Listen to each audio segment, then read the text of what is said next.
Welcome to Math Beyond Borders. Mathematics Simplified.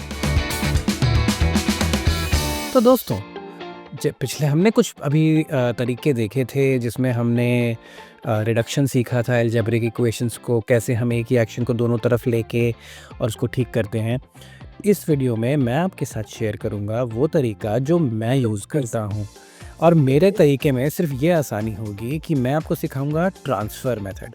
Transfer का मतलब सिर्फ ये है कि मैं एक तरफ से जो भी नंबर या जो भी वैल्यू वेरिएबल के साथ है उसको दूसरी तरफ लेके जाऊंगा। ठीक है, तो इसीलिए मैंने इसका नाम ट्रांसफ़र मेथड रखा है। तो अब अगर मेरे पास कोई भी साइन होगा दोस्तों, मान लो कि प्लस का, अगर कोई नंबर प्लस है तो मैं उसको जब दूसरी तरफ लेके जाऊंगा तो वो नंबर बन जाएगा माइनस, और अगर इसी तरह कोई नंबर माइनस है तो वो दूसरी तरफ जाके बन जाएगा प्लस, और दूसरी तरफ किसके? इक्वल साइन के। ठीक है, तो मैं दिखाता हूँ आपको, आसान होगा, बस ध्यान दीजिएगा। अगर आपने 5 मिनट मेरे साथ 6 मिनट बिता लिए अच्छे से, तो मैं आपको गारंटी देता हूँ कि आपको कभी दूसरा मेथड यूज़ करने की ज़रूरत नहीं पड़ेगी। अब देखिए, यहाँ 3 एक प्लस का नंबर है एक्स के साथ, मुझे आइसोलेट करना है एक्स को अकेला करना है। तो मैं क्या करूँगा, मैं इस 3 को दूसरी तरफ ले जाऊँगा। अब ये 3 जब यहाँ पे प्लस का नंबर है दोस्तों, तो ये दूसरी तरफ जाके क्या हो जाएगा? माइनस, यानी 7 माइनस 3, यानी x की वैल्यू हुई 4। समझ में आया? 3 प्लस का नंबर था, मैं इसे दूसरी तरफ ले गया तो ये हुआ माइनस। आइए मैं आपको एक और एग्जांपल के साथ इसे दिखाता हूँ और समझाने की कोशिश करता हूँ।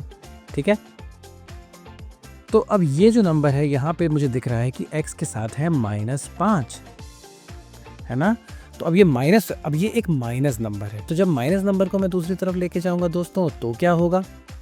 याद है, मैंने अभी तो बताया था, माइनस का नंबर हो जाएगा प्लस, यानी ये हो जाएगा x = 2 + 5, यानी x की वैल्यू हुई 7। तो देखिए कैसे मैंने माइनस को प्लस बनाया और x की वैल्यू कितनी? 7। ठीक है ना? तो दोस्तों, अब मैं आपको ज़रा कुछ मल्टीप्लिकेशन वाले केस दिखाता हूँ। अब मैंने ना आदत के हिसाब से तो यहाँ पे x को ही यूज़ कर लिया है, तो मैंने इसलिए मल्टीप्लाई का साइन बीच में नहीं लगाया है। तो 3 टाइम्स x हुआ 3x, है ना? कोई भी वेरिएबल जब हम नंबर से मल्टीप्लाई करते हैं तो वो हम उनको साथ में लिख सकते हैं बिना मल्टीप्लाई साइन के। So 3 times a can be written as 3a as well, right? हमें बीच में मल्टीप्लाई का साइन लगाने की ज़रूरत नहीं है। तो इसीलिए हमने देखिए, अब हमने 3 टाइम्स x को लिखा 3x। ठीक है, अब 3x की वैल्यू है 21। अब यहाँ पे 3 दोस्तों मल्टीप्लाई हो रहा है, तो जब ये दूसरी तरफ जाएगा तो क्या होगा? मल्टीप्लाई का उल्टा बताया मेरे को, जल्दी से डिवाइड। तो अब मैं क्या करूँगा, इसको करूँगा 21 डिवाइड। देखिए अब 3 जब दूसरी तरफ गया, यहाँ वो मल्टीप्लाई था, ऑपोजिट साइड जाके वो हुआ डिवाइड, यानी हमारी वैल्यू हुई 7। सेम तरीके से आप इसको करिए, वीडियो को पॉज करिए, इस एग्जाम्पल देख के ट्राई करिए। वेल, मुझे लगता है आप लोग कर चुके हैं, तो चलिए देखते हैं इसको। तो मैं इस मल्टीप्लाई के 7 को जब दूसरी तरफ लेके जाऊंगा तो वो हो जाएगा डिवाइड। सो 35 डिवाइडेड बाय 7, तो x will be equal to 5। ये वाला तो आसान था यार। तो याद रखिए, साइन का उल्टा करना है जब इक्वल टू के उधर ले जाएं तो। ठीक है, चलिए फिलहाल हम इसको देखते हैं, डिवाइड के उस क्वेश्चन को देखने की कोशिश करते हैं। देखिए, तो यहाँ पे मैंने x को दोनों पोजीशंस पे लिखा है, एक में x डिविडेंड है और एक में डिविज़र है। तो आइए इसको करके देखते हैं। पहले तो इस केस में, अगर आपको याद हो दोस्तों, इसमें तो प्लीज़ कभी भी अकल मत लगाना, इसमें तो बस सिंपल स्वैप कर देना। ठीक है, इसमें बस x और 3 को आपस में एक दूसरे से बदल देंगे और हमारा आंसर हर समय परफेक्ट आएगा, कभी भी गलत नहीं हो सकता। तो मैं करूँगा 15 डिवाइडेड बाय 3 = x, तो 5 = x। ठीक है, देखिए सेम तरीका यही यूज़ होगा, जब भी x डिविज़र होगा आप ऐसा कर सकते हैं। फिलहाल मैं आपको एक और तरीका दिखा देता हूँ जस्ट इन केस, मगर ये तरीका परफेक्ट है और फुल प्रूफ है, गलत नहीं हो सकता। तो मैं आपको एक बार फिर भी दूसरा तरीका दिखा देता हूँ। ठीक है, तो देखिए मैंने यहाँ लिखा 3। अब मैं क्या करूँगा, पहले मैं इस x को दूसरी तरफ ले जाता हूँ। अब x यहाँ डिवाइड है, तो दूसरी तरफ जाके क्या होगा दोस्तों?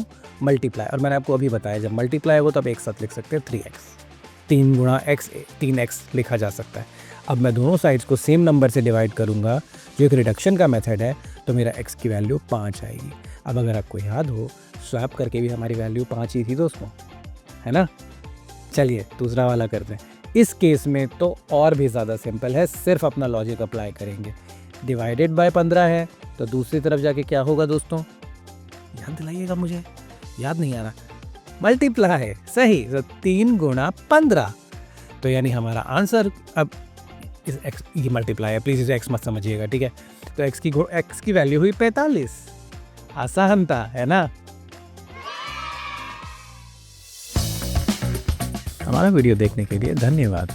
अगर आप इस वीडियो को लाइक और सब्सक्राइब करेंगे तो बहुत अच्छा, लेकिन सबसे ज़रूरी बात यह है कि इस वीडियो से सीखें और इसे उन लोगों के साथ शेयर करें जिसको इससे कुछ मदद मिल सकती है। तो फिर अगले वीडियो तक के लिए बाय।